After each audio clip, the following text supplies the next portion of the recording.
first met in person with Mary E. in the summer of 2007. I had arranged with her husband of 15 years, Terence, to see her for an interview. Mary had initially agreed, since I was not a newsman, but rather an amateur writer, gathering information for a few early college assignments, and, if all went according to plan, some pieces of fiction. We scheduled the interview for a particular weekend when I was in Chicago on unrelated business, but at the last moment Mary changed her mind and locked herself up in the couple's bedroom, refusing to meet with me. For half an hour I sat with Terence as we camped outside the bedroom door, listening and taking notes while he attended fruitlessly to calm his wife down. The things Mary said made little sense, but fit with the pattern I was expecting. Though I could not see her, I could tell from her voice that she was crying, and more often than not, her objections to speaking with me centered around an incoherent diatribe on her dreams, her nightmares. Terence apologized profusely when we ceased the exercise, and I did my best to take it in stride. Recalled that I wasn't a reporter in search of a story, but merely a curious young man in search of information. Besides, I thought at the time I could perhaps find another similar case if I put my mind and resources to it. Mary E. was the sys-op for a small Chicago-based bulletin board system in 1992 when she first encountered Smile.jpg, and her life changed forever. She and Terence had been married for only 5 months at the time.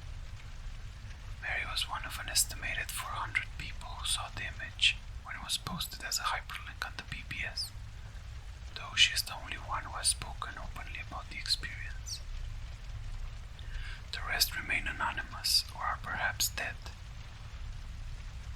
In 2005, when I was only in 10th grade, Smile.jpg or Smile.jpg was first brought to my attention by my burgeoning interest in web-based phenomena. Mary was the most often cited victim of what is sometimes referred to as smile talk or smile.talk, the being that Smile.jpg is reputed to display. What caught my interest, other than the obvious macabre elements of the cyber legend and my proclivity towards such things, was the sheer lack of information, usually to the point that people don't believe it even exists, other than as a rumor or hoax. It is unique because, although the entire phenomenon centers on a picture file, that file is nowhere to be found on the internet. Certainly many photo-manipulated simulacra litter the web, showing up with the most frequency on sites such as the image board 4chan, particularly the X-focused paranormal subboard.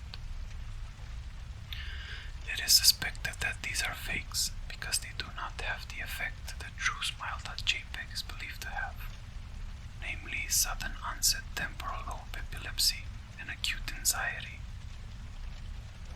This purported reaction in the viewer is one of the reasons the phantom-like Smile.jpg is regarded with such disdain, since it's patently absurd, though, depending on whom you ask, the reluctance to acknowledge Smile.jpg's existence might be just as much out of fear as it is out of disbelief. Neither Smile.jpg nor SmileTalk is mentioned anywhere on Wikipedia, though the website features articles on such other, perhaps more scandalous shock sites as Hello.jpg or Two Girls, One Cup. Any attempt to create a page pertaining to Smile.jpg is summarily deleted by any of the encyclopedia's many admins. Encounters with Smile.jpg are the stuff of internet legend. Mary E.'s story is not unique. There are unverified rumors of Smile.jpg showing up in the early days of Usenet, and even one persistent tale that in 2002 a hacker flooded the forums of humor and satire website Something Awful with a deluge of smile dog pictures, rendering almost half the forum's users at the time epileptic. It is also said that in the mid to late 90s that Smile.jpg circulated on Usenet as an attachment of a chain email with the subject, "Smile, God loves you." Yet, despite the huge exposure these stunts would generate, there are very few people who admit to having experienced any of them, and no trace of the file or any link has ever been discovered. Those who claim to have seen Smile.jpg often weakly joke that they were far too busy to save a copy of the picture to their hard drive.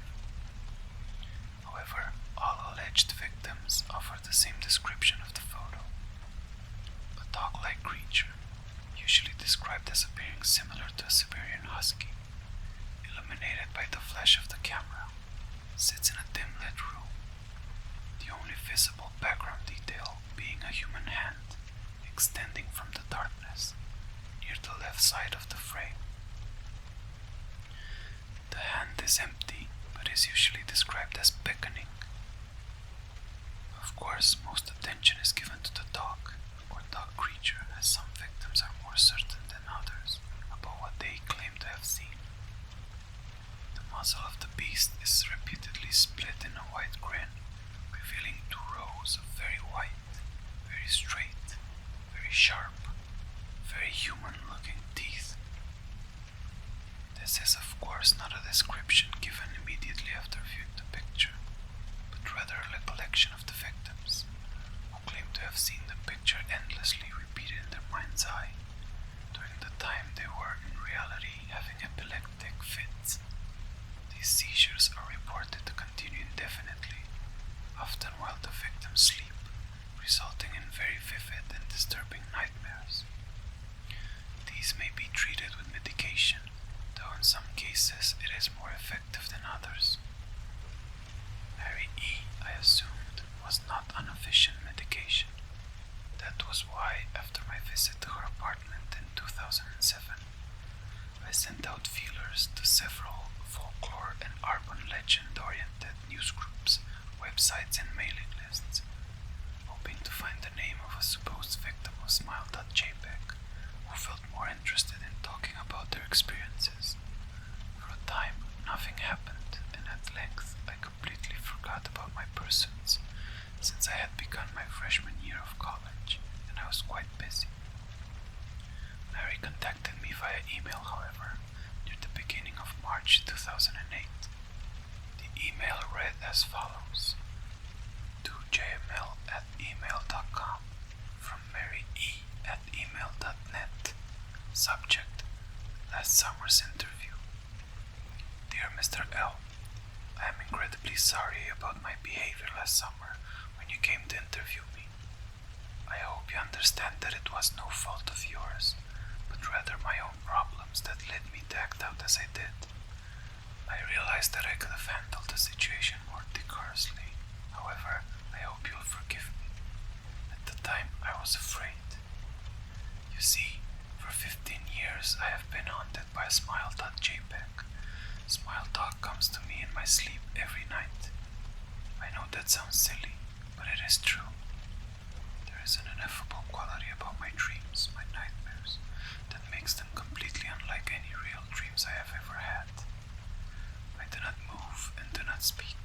I simply look ahead, and the only thing ahead of me is the scene from that horrible picture.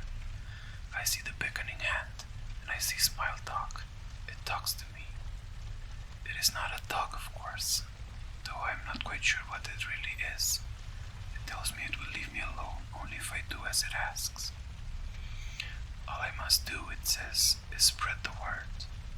That is how it phrases its demands, and I know exactly what it means. It wants me to show it to someone else. And I could. The week after my incident, I received in the mail a manila envelope with no return address. Inside was only a 3.5-inch floppy diskette. Without having to check, I knew precisely what was on it. I thought for a long time about my options. I could show it to a stranger, a coworker. I could even show it to Terence, as much as the idea disgusted me. And what would happen then? Well, if Smile Dog kept its word, I could sleep. Yet if it lied, what would I do? And who was was to say something worse would not come for me if I did as the creature asked. So I did nothing for 15 years, although I kept the diskette hidden amongst my things. Every night for 15 years, Smile Talk has come to me in my sleep, and it demanded that I spread the word. For 15 years I have stood strong, though there have been hard times. Many of my fellow victims on the PBS board, where I first encountered Smile.jpg, stopped posting. I heard some of them committed suicide. Others remained completely silent, simply disappearing off the face of the web. They are the ones I worry about the most. I sincerely hope you will forgive me, Mr. L, but last summer when you contacted me and my husband about an interview, I was near the breaking point. I decided I was going to give you the floppy disk. I did not care if Smile Talk was lying or not. I just wanted it to end. You are a stranger, someone I had no connection with, and I thought I would not feel sorrow when you took the disk as part of your research and sealed your fate. Before you arrived, I realized what I was doing. I was plotting to ruin your life. I could not stand the thought, and in fact, I still cannot. I am ashamed, Mr. L, and I hope that this warning will dissuade you from further investigation of Smile.jpg. You may in time encounter someone who is, if not weaker than I am, then wholly more depraved, someone who will not hesitate to follow Smile Talk's orders. Stop while you are still whole. Sincerely, Mary E.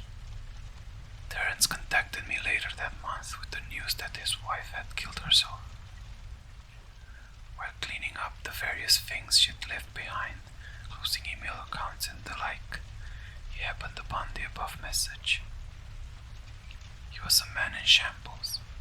He wept as he told me to listen to his wife's advice. He revealed that he had found the diskette and burned it until it was nothing but a stinking pile of blackened plastic. The part that most disturbed him, however, was how the diskette had hissed as it melted. Like some sort of animal, he said. I will admit that I was a little uncertain about how to respond to this. At first, I thought perhaps it was a joke, with the couple belatedly playing with the situation in order to get a rise out of me. A quick check of several Chicago newspapers and online obituaries, however, proved that Mary E. was indeed dead. There was, of course, no mention of suicide in the article. I decided that, for a time at least, I would not further pursue the subject of Smile.jpg, especially since my finals were coming up at the end of May. But the world has odd ways of testing us. Almost a full year after I'd returned from my disastrous interview with Mary E., I received another email. It was short, yet full of spelling and punctuation errors. The email read as follows: to jml@email.com, from elzahir82@email.com. Subject: Smile. Hello. I found your email address through a mailing list. Your profile said you are interested in Smiley Talk. I have saw it. It's not as bad as everyone says. I have sent it to you here. Just spreading the word. Smiley face. The final line chilled me to the bone. According to my email client, there was one file attachment called, naturally, Smile.jpg. I considered downloading it for some time. It was most likely a fake, I imagined, and even if it weren't, I was never wholly convinced of Smile.jpg's peculiar powers. Mary E.'s account had shaken me, yes, but she was probably mentally unbalanced anyway. After all, how could a simple image do what Smile.jpg was said to accomplish? What sort of creature was it that could break one's mind with only the power of the eye?